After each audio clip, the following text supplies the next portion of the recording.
Now, losses that followed the collapsed building in Lagos are yet to be determined. TVC News interviewed some shop owners and business operators in the area who say the lives of many children who died, are more precious than money and businesses lost. Well, details in this report.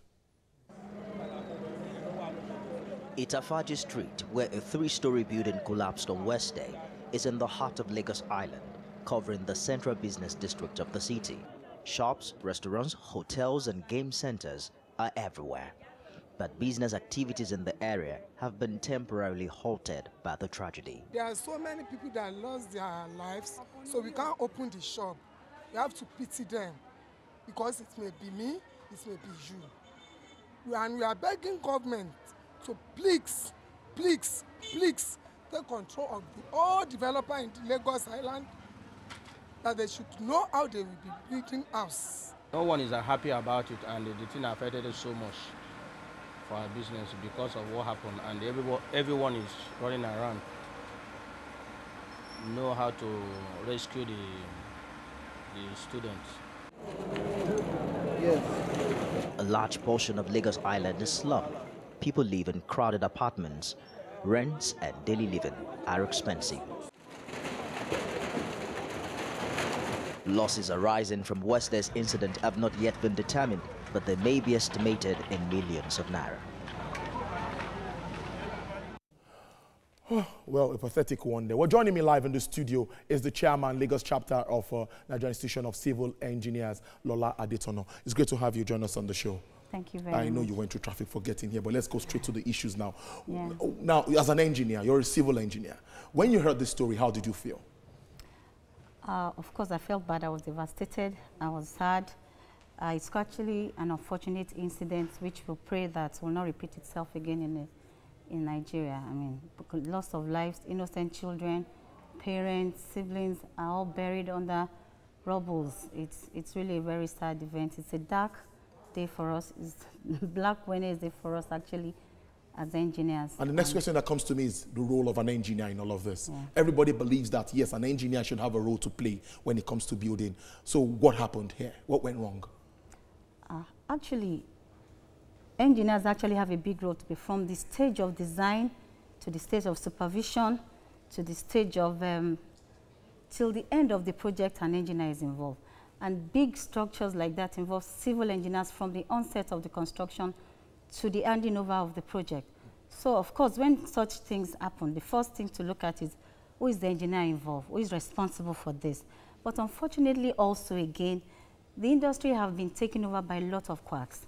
And we have clients that are not patronizing civil engineers, registered engineers, actually, because seriously, now everybody is an engineer.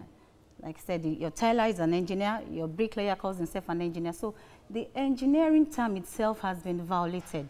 We need people to patronize registered engineers for their buildings. We need clients to be educated to know that there's a difference between just giving your project to a roadside bricklayer and a registered civil engineer. We're hopeful that this side event will lead to the use or patronage of civil engineers in all structures. In all, no matter how small it will be. We want a law that says that civil engineers should be involved in every building project. Eliminating quacks from this job.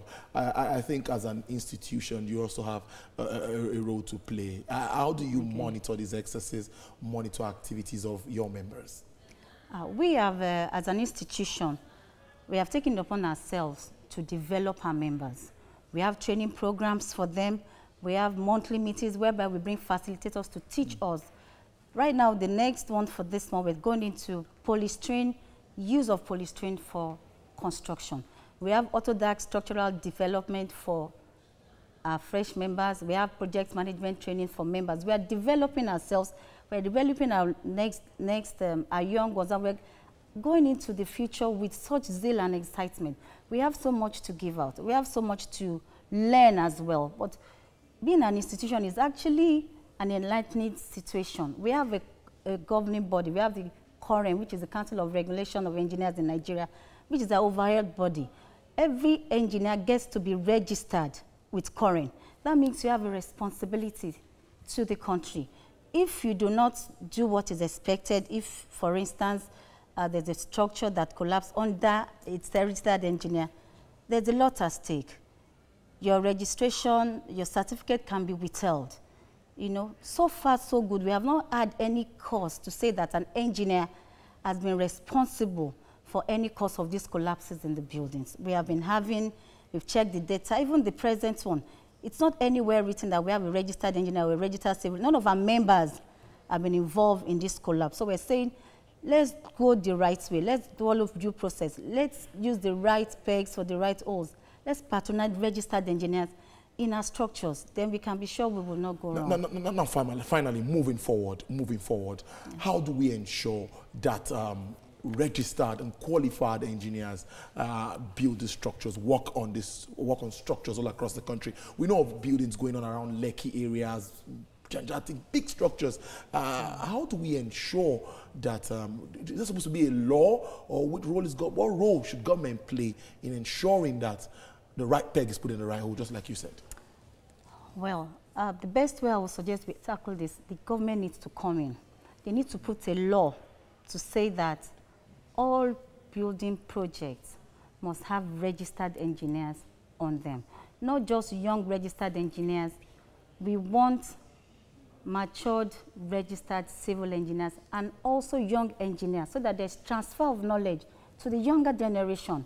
So we want that law part to say every structure, every building project, every civil, because I mean, even civil engineering infrastructures, our roads, skyscrapers, we want civil engineers to be patronized. We want to be used to handle these structures, and let's develop ourselves the best way we can. Well, Adetono, thank you very much for your time, Chairman, Lagos Chapter of the Nigerian Institution of Civil Engineers. Thank you for joining us on the show. Thank you for having me. Yeah, we'll take a break, and when we return, it's Consumer Protection Day. We'll look more about how protected are consumers across the country. Don't go away. We have more for you. And we're looking at the oil and gas sector too.